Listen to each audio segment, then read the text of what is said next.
All right, hey, it's Evergreen. It's been quite a few months since I've been here, but today it looks like we're gonna review Cyberpunk 2077. Now, despite the controversy that lies behind this game, we didn't get a perfect game, and everybody knows that. It's a hot mess, as they would say. But underneath all that, I found a very immersive game to play through.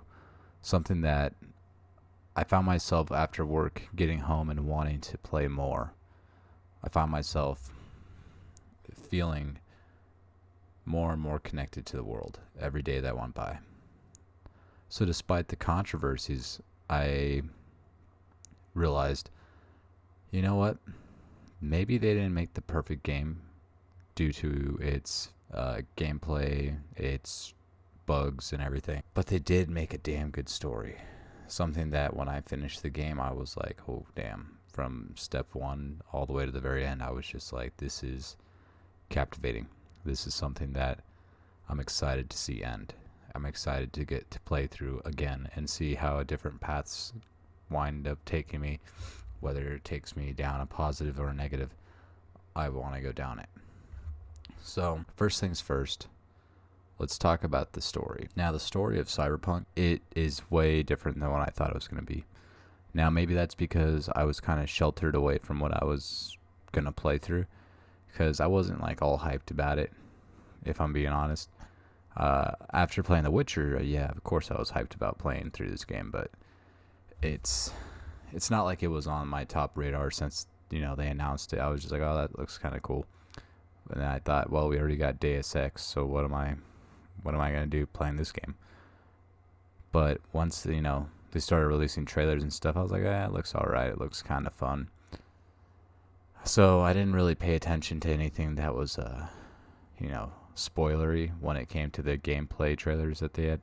But, looking back, I can obviously see where people were like, well, shit, you spoiled the whole story kind of thing. But, no, the story just drops you right into V's shoes, whether you choose a male or a female. It takes you down a path where you don't know what is the right choice and what's the wrong choice. As you play through, you're like, I want to go back and I want to change that. I don't want it. I don't want that route. I want something better. But, you could reload saves, but you don't know the outcome.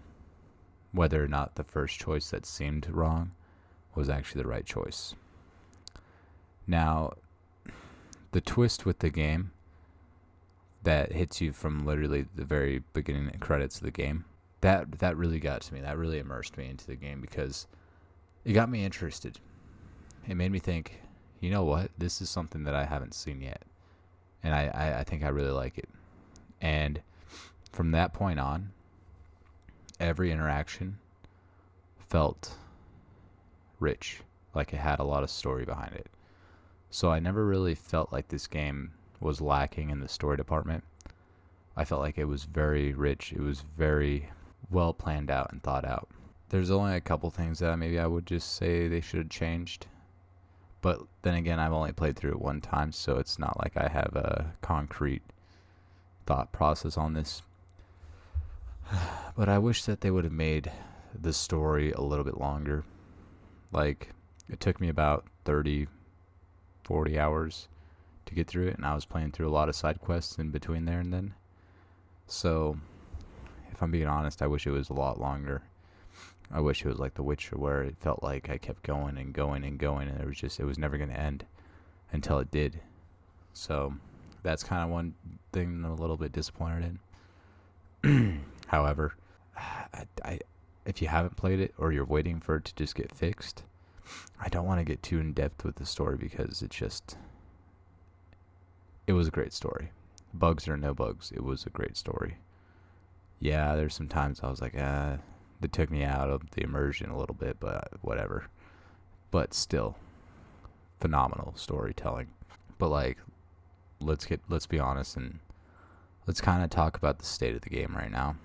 So, I played on a Xbox One X, because obviously nobody can get the PS5 or Xbox Series X. Otherwise, I would have bought one. most likely would have bought the PlayStation 5 just because the stories on the games.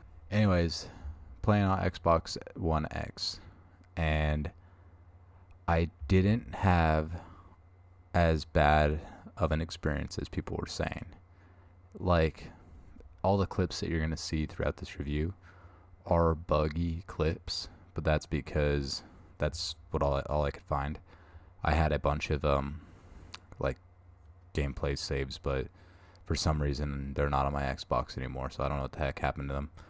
But anyways, so like I probably crashed about 15, 20 times throughout my entire playthrough, and those are hard crashes, but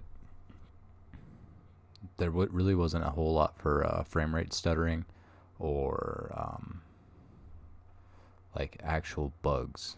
Like, I've experienced more bugs playing other games like Valhalla, where takes you out of the immersion, because what, everybody talks without moving their lips nowadays on Valhalla? What's that? Whatever. I'm going to talk about that in my review, but no. I mean, the bugs were not that bad. I have seen, people go through a lot on their original Xbox ones and PlayStation 4 base consoles, but despite all that, I did have a lot of fun playing that game. I'll probably replay through it because I originally went with the Nomad. But anyways, let's talk about gameplay. So, from a first-person shooter aspect, it would get a 6 out of 10. It had fun gameplay as a shooter, but like it didn't feel as gripping as, say, Battlefield or Call of Duty. It didn't feel as bad as, I would say, a Way Out. A Way Out, I just played through that game, but the shooting is rough. It's because it takes the backseat. It literally was like not even important in the game. Comes up at the very end. But anyways, so the shooting was very good.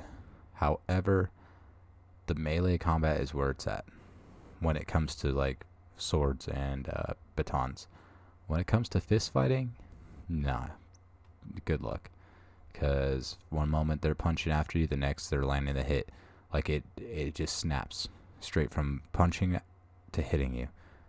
I know that's how a punch works, but I mean, like, it's like it stuttered.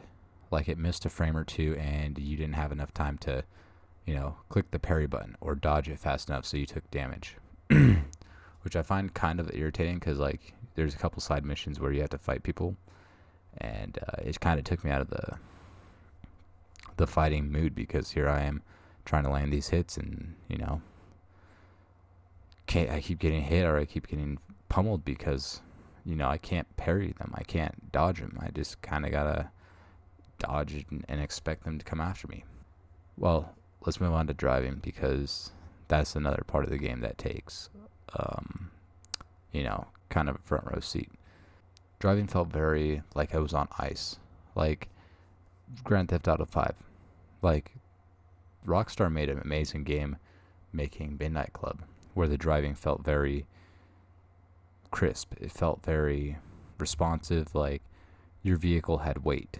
But in these games, it felt like the vehicle just kind of lifts up and it takes a couple seconds to hit the ground, and then when you're trying to turn, it just, instead of turning and gripping, it just turns and slides, and it's just, it takes you out of it, because you're trying to get in this nice groove and you're trying to drive like there's no tomorrow, and here you are sliding around hitting everything. It's just kind of annoying, especially like on bikes.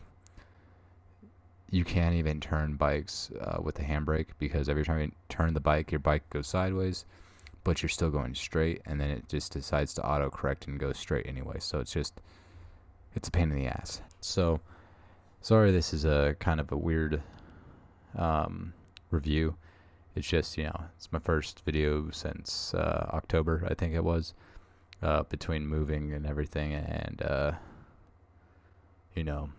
everything has just been coming to an end. I just kind of figured, well, I got too much going on. I better just get into my new house, and then I'll have time to make a review.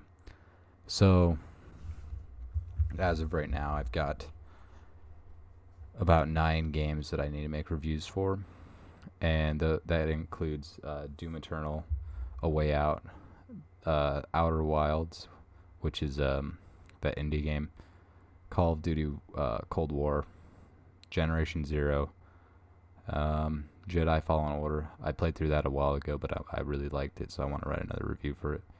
Or I just want to write a review for it because I never did. Assassin's Creed Syndicate. I never got to beat it until recently. Like, I beat it around Christmas time. So I just figured, you know what? I really enjoyed that because that game, I'll just talk about it in that review. And now I'm playing Valhalla, so I'm also playing Bulletstorm, and I started the DLC for The Witcher 3, A Cold Heart. No, Hearts of Stone. That's what it was. So, yeah, I'm sorry this is a different video. It's a little more hesitant in my tone, but I just want to get back into it and, you know, keep making video reviews because I really enjoy the games that I play, and I kind of just, I enjoy speaking about it and hearing everybody's responses to what I have to say. And for all the new subscribers that just came through whenever I was, you know, not even talking, or, well, I was talking through the comments, but I wasn't making videos. Welcome. I think it was in my Witcher review, I had said that I was going to call everybody saplings. So, if you stayed to the end, thanks for staying, and peace, love, homies.